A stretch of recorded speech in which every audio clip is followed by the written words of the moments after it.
अंग्रेजी साम्राज्य से मुकाबला लिया, लोहा लिया।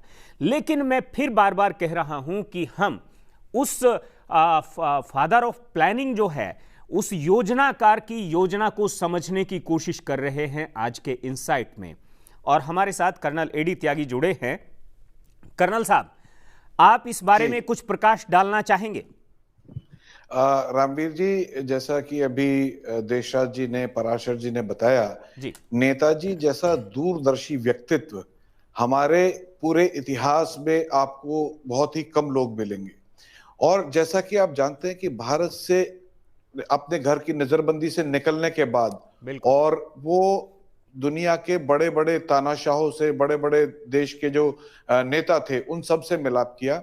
और उसके बाद जब वो जर्मन से निकल रहे, वहां की जो एक जो बोट से निकले हैं, वहां से सबमरीन से, वहां पे जो उनको जो तजुर्बा हुआ, और उस दौरान जब सबमरीन टू सबमरीन उन्होंने जापान के लिए मूव किया है, उस दौरान जो उन्होंने प्लानिंग सोची है, क्योंकि जो हिटलर के साथ का जो उनका एक्सपीरियंस था वो बहुत अच्छा एक्सपीरियंस नहीं था। हालांकि हिटलर उनसे बहुत अच्छे से मिला, सारा कुछ उसने आश्वासन दिया, लेकिन अल्टीमेटली हिटलर जो था, जो इंडियन लीजन था, यानी कि जो भारतीय सैनिक जो थे, जो पीडब्ल्यू हो गए थे, उनको जो इस्तेमाल कर रहा था वो अपने प्रोपेगेंडे के लिए कर रहा था बेसिकली। और उनको उसने मतलब इंडिया की तरफ आने के बजाय वो रशिया में चला गया। तो नेताजी समझ गए कि ये इस तरह का इस्तेमाल किया जा रहा है हमारा। लेकिन उन्होंने ठान लिया कि जापान ये हमारे साथ नहीं करेगा, जापान को हम अपने लिए इस्तेमाल करेंगे।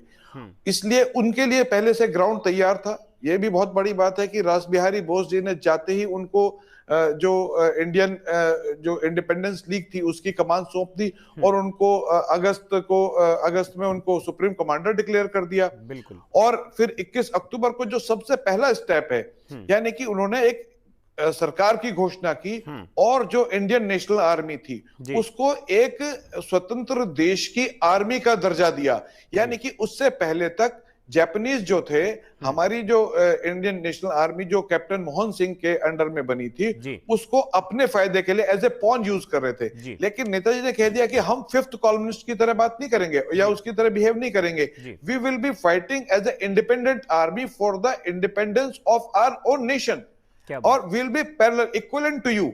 इसलिए जैसा आपने शुरू में कहा कि अपनी करेंसी, अपनी मिनिस्ट्री, अपना सिविल कोड, अपनी कोर्ट्स, एवरीथिंग नेताजी ने एस्टैब्लिश किया। तो ये उनके फॉरथॉट और विजन को दर्शाता है। उसके बाद जो उनका भारत के लिए जो विजन था कि इंडिया में बेनेवोलेंट डिक्टेटरशिप होनी जरूरी है, क्योंकि जो भारत में अनपढ़ जो लोग हैं वो अभी डेमोक्रेसी, फुल फ्लेज डेमोक्रेसी के लिए तैयार नहीं है।